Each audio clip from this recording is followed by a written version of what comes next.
ರಷ್ಯಾದಿಂದ ಭಾರತ ತೈಲ ಖರೀದಿ ಮಾಡೋದಕ್ಕೆ ಅಮೆರಿಕ ಬೇಸರವನ್ನ ವ್ಯಕ್ತಪಡಿಸ್ತಾ ಇದೆಯಾ? ಹಾಗಾದ್ರೆ ಭಾರತದ ಮೇಲೆ ಅಮೆರಿಕ ಇದೇ ವಿಷಯವಾಗಿ ಕೋಪತಾಪ ಪ್ರದರ್ಶನ ಮಾಡ್ತಾ ಇದೆ. ಈ ಹಿಂದೆ ತೆರಿಗೆ ಸುಂಕದ ವಿಷಯವಾಗಿ ನಾವು ನೋಡಿದ್ವಿ.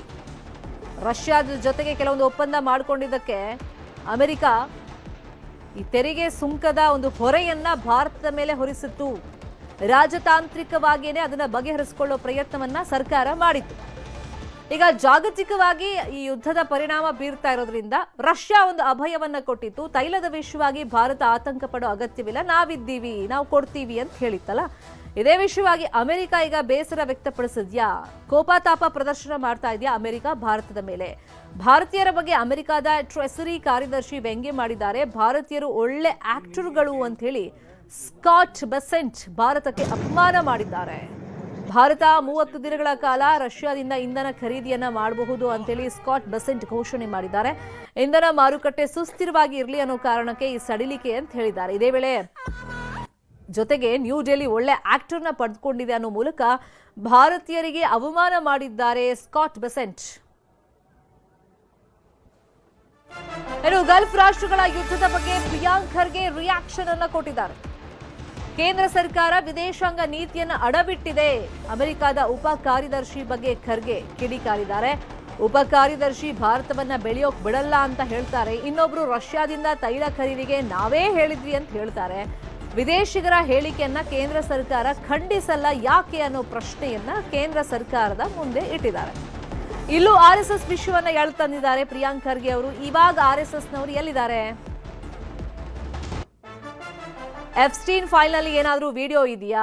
ಬೆಲೆ ಏರಿಕೆ ಬಗ್ಗೆನೂ ಕೂಡ ಪ್ರಿಯಾಂಕ್ ಖರ್ಗೆ ಆಕ್ರೋಶವನ್ನ ವ್ಯಕ್ತಪಡಿಸಿದ್ದಾರೆ. ಹಾದಿಗೆ ಹೋಗೋರು ಬರೋರಲ್ಲ, ministers in the American government. ಎಲ್ಲಿ ಹೇಳ್ತಾ ಇದ್ದಾರೆ? ಅಮೆರಿಕಾದಲ್ಲಿ ಹೇಳ್ತಾ ಇದ್ದಾರೆ, ಪ್ರೆಸ್ನಲ್ಲಿ ಹೇಳ್ತಾ ಇದ್ದಾರೆ, ಇಲ್ಲಿ ನಮ್ಮ ಡೆಲ್ಲಿನಲ್ಲಿ ಹೇಳ್ತಾ ಇದ್ದಾರೆ. ಇದಕ್ಕೆ ಒಬ್ಬ ಮಿನಿಸ್ಟರನ್ನ ಎದೆಗಾರಿಕೆ ತೋರಿಸಿ ಅವ್ರು ಯಾರು ಹೇಳಕ್ ನಮಗೆ? ನಮ್ಮ ವಿದೇಶಾಂಗ ನೀತಿ ನಾವು ತೀರ್ಮಾನ ಮಾಡ್ತೀವಿ, ಯಾರ ಜೊತೆ ನಾವು ವ್ಯಾಪಾರ ಮಾಡಬೇಕು, ವ್ಯವಹಾರ ಮಾಡಬೇಕು, ಯಾರಿಂದ ನಾವು ಕಚ್ಚಾ ತೈಲ ತಗೋಬೇಕು, ಅದು ನಾವು ಡಿಸೈಡ್ ಮಾಡ್ತೀವಿ. ಒಬ್ಬರನ್ನ ಕೊಟ್ಟಿದಾರ? ನೇರವಾಗಿ ಮೋದಿ ಅವ್ರ ಮರ್ಯಾದೆ ಹರಾಜಾಗ್ತಾ ಇದೆ, ದೇಶದ ಮರ್ಯಾದೆ ಹರಾಜಾಗ್ತಾ ಇದೆ. ಎಲ್ಲೋಯ್ತಪ್ಪ ನಿಮ್ಮ ದೇಶಭಕ್ತಿ? ಎಲ್ಲಿದ್ದಾರೆ ಅವರು? RSS ನವರೆಲ್ಲ ದಿನ ಎದ್ದು ನಾವೇ ದೇಶಭಕ್ತರಂತ ಎಲ್ಲರಿಗೂ ಹೇಳ್ಕೊಂಡು ಮಾಡ್ತಾರೆ, ಎಲ್ಲರಿಗೂ ದೇಶಭಕ್ತಿ ಸರ್ಟಿಫಿಕೇಟ್ ಕೊಡ್ತಾರಲ್ಲ, ಎಲ್ಲೋಯ್ತು? ಟ್ರಂಪ್ ಅವ್ರ ಬಳಿ. ಟ್ರಂಪ್ ಅವ್ರು ಏನು ಹೇಳ್ತಾರೆ ಸರ್?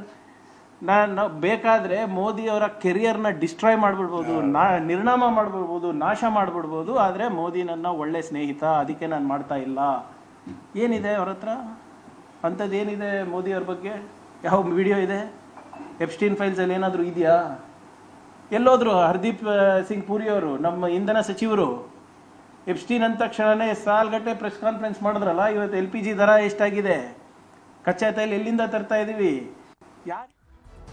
ಇನ್ನು ಇರಾನ್ ಇಸ್ರೇಲ್ ನಡುವೆ ಯುದ್ಧದ ಹಿನ್ನೆಲೆಯಲ್ಲಿ ಕರಾವಳಿಯ ಉದ್ಯಮದ ಮೇಲೆ ಇದರ ಎಫೆಕ್ಟ್ ತಟ್ಟಿದೆ. ಸಂಕಷ್ಟಕ್ಕೆ ಸಿಲುಕಿದ್ದಾರೆ ಕರಾವಳಿಯ ಉದ್ಯಮಿಗಳು. ಕೊಲ್ಲಿ ರಾಷ್ಟ್ರಗಳ ಬಂದರುಗಳಲ್ಲಿ ಹಡಗುಗಳು ಸ್ಟ್ರಕ್ ಆಗಿದೆ. ಕಾಫಿ, ಗೋಡಂಬಿ, ಮೀನಿನ ಉತ್ಪನ್ನಗಳ ರಫ್ತು ಸ್ಥಗಿತವಾಗಿದೆ. ಸಮುದ್ರ ಮಾರ್ಗ ಬಂದ್ ಹಿನ್ನೆಲೆಯಲ್ಲಿ ಉದ್ಯಮಕ್ಕೆ ಭಾರಿ ಹೊಡೆತ ಬಿದ್ದಿದೆ. ನವಮಂಗಳೂರು ಬಂದರಿನಲ್ಲೇ ಕಂಟೈನರ್ಗಳು ಅಲ್ಲೇ ಸ್ಟ್ರಕ್ ಆಗಿಬಿಟ್ಟಿದೆ. ನವಮಂಗಳೂರು ಬಂದರಿನಲ್ಲಿ 54 ಕಂಟೈನರ್ಗಳು ಸಂಕಷ್ಟದಲ್ಲಿ ಸಿಕ್ಕಾಕೊಂಡಿದೆ. ಅಂದರೆ ರಫ್ತುದಾರರಿಗೆ ಇವಾಗ ಈ ಯುದ್ಧ ಎಷ್ಟು ದಿನ ಮುಂದುವರಿಯುತ್ತೆ, ನಾವು ಕಳಿಸ್ಕೊಡೋದು ಯಾವಾಗ, ಈ ರೀತಿಯ ಒಂದು ಆತಂಕ ಇದೆ. ಕಾಫಿ, ಗೋಡಂಬಿ, ಮೀನಿನ ರಫ್ತಿನ ಉದ್ಯಮಕ್ಕೆ ಈಗ ಹೊಡೆತ ಬಿದ್ದಿದೆ. ಸಮುದ್ರದ ಮಾರ್ಗ ಬಂದ್ ಹಿನ್ನೆಲೆಯಲ್ಲಿ ಕಂಟೈನರ್ಗಳಲ್ಲೇ ರಫ್ತು ಮಾಡಬೇಕಾಗಿರುವಂಥ ವಸ್ತುಗಳು ಸ್ಟ್ರಕ್ ಆಗಿಬಿಟ್ಟಿದೆ. ನವಮಂಗಳೂರು ಬಂದರಿನಲ್ಲೇ ಕಂಟೈನರ್ಗಳು ಅಲ್ಲೇ ನಿಂತಿದೆ, ಸ್ಟ್ರಕ್ ಆಗಿದೆ, ಕಳಿಸ್ಕೊಡಕ್ಕೆ ಆಗ್ತಾ ಇಲ್ಲ. 54 ಕಂಟೈನರ್ಗಳು ಹಾಗೆ ನಿಂತಿವೆ ಬಂದರಿನಲ್ಲಿ. ದೃಶ್ಯದಲ್ಲಿ ಗಮನಿಸ್ತಾ ಇದ್ದೀವಿ, ಕರಾವಳಿಯ ಉದ್ಯಮದ ಮೇಲೆ ಈ ಮಹಾಯುದ್ಧದ ಎಫೆಕ್ಟ್ ತಟ್ಟಿದೆ. ಸೊ ಅಲ್ಲಿಂದ ಹರ್ಮೂಜ್ ಬ್ಲಾಕ್ ಮಾಡಿಬಿಟ್ಟಿದ್ದಾರೆ. ಈ ಕಡೆಯಿಂದನೂ ಕೂಡ ರಫ್ತು ಮಾಡಕ್ ಆಗ್ತಾ ಇಲ್ಲ. ಇನ್ನು ಕೆನರಾ ವಾಣಿಜ್ಯ ಮತ್ತು ಕೈಗಾರಿಕಾ ಸಂಸ್ಥೆಯ ಅಧ್ಯಕ್ಷರಾದ PV ಅಹಮದ್ ಮುದಾಸಿರ್ ಅವರನ್ನ ನಮ್ಮ ಪ್ರತಿನಿಧಿ ಕಿಶನ್ ಈ ವಿಷಯವಾಗಿ ಮಾತನಾಡಿಸಿದ್ದಾರೆ. ಅವ್ರು ಏನ್ ಹೇಳಿದ್ದಾರೆ ಕೇಳೋಣ. ಮಂಗಳೂರಿಂದ ಸಾಕಷ್ಟು ಐಟಮ್ಸ್ಗಳು ಅದು ಗಲ್ಫ್ ರಾಷ್ಟ್ರಗಳಿಗೆ ಹೋಗುತ್ತೆ. ಹಾಗಾಗಿ ಯುದ್ಧ ಮುಂದುವರಿದರೆ ಸಾಕಷ್ಟು ಆರ್ಥಿಕವಾದ ನಷ್ಟ ಉಂಟಾಗುವಂಥ ಭೀತಿ ಕೂಡ ಇದೆ. ಈ ಎಲ್ಲದರ ಬಗ್ಗೆ ಮಾತಾಡೋಕ್ಕೆ ನಮ್ಮ ಜೊತೆ ಇದ್ದಾರೆ ಮಂಗಳೂರು KCCIನ ಪ್ರಮುಖರಾದಂಥ ಮುದಾಸಿರ್ ಅವರು. ಸರ್, ಯುದ್ಧ ಸದೃಶ ವಾತಾವರಣ ಇದೆ, ಮಂಗಳೂರಿಗೆ ಏನೆಲ್ಲ ಆತಂಕ ಇದೆ ಇದರ ಬಗ್ಗೆ ಅಂತ? ಅಲ್ಲ, ಆತಂಕ ಪಡುವ ಏನೂ ವಿಷಯ ಇಲ್ಲ ಇಷ್ಟುವರೆಗೆ. ಏನಂತ ಹೇಳಿದರೆ, ನಾನು ಇಮಿಡಿಯೇಟ್ ಆಗಿ ಈಗ ಯುದ್ಧ ವಿದಿನ್ ನೆಕ್ಸ್ಟ್ 2 ವೀಕ್ಸ್ ಇಲ್ಲದ್ರೆ 1 ತಿಂಗಳು ಒಳಗೆ ಮುಗಿದ್ರೆ ಮತ್ತು there is nothing for us to panic. ಯಾಕೆಂತ ಹೇಳಿದರೆ, ಆಸ್ ಐ ವಾಸ್ ಟೆಲ್ಲಿಂಗ್, ನಮ್ಮದು ಇಲ್ಲಿ ಸ್ಟ್ರಾಟಜಿಕ್ ಪೆಟ್ರೋಲಿಯಂ ರಿಸರ್ವ್ ಇದೆ. ಇಂಡಿಯಾದು biggest single point PSU refinery ಇದೆ.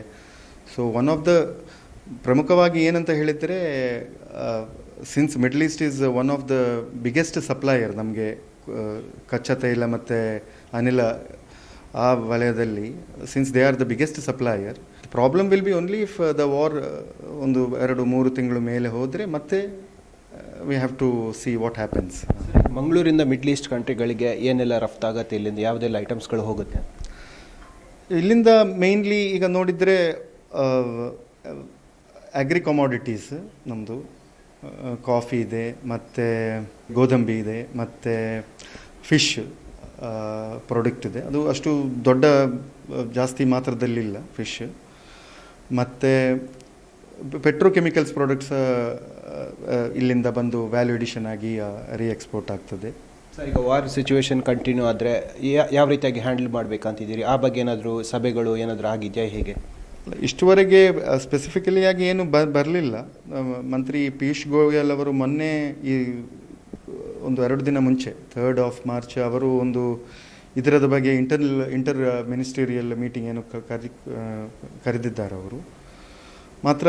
I think even government is observing what is happening in the middle East. ಅವರು ಸಹ ಒಂದು ಡಿಸಿಷನ್ ಬರ್ಬೋದು ಇನ್ನೊಂದು 1-2 ದಿನಗಳಲ್ಲಿ. ಅವರು ಸಹ ಒಂದು decision we are expecting from the government side as well. Thank you so much sir. ಇದು ಮಂಗಳೂರು KCCI ಪ್ರಮುಖರಾದಂಥ ಮುದಾಸಿರ್ ಅವರ ಅಭಿಪ್ರಾಯ. ಕ್ಯಾಮರಾಮ್ಯಾನ್ ನಿಖಿಲ್ ಸುವರ್ಣ ಜೊತೆ ಕಿಶನ್ ಶೆಟ್ಟಿ, ನ್ಯೂಸ್ 18 ಮಂಗಳೂರು.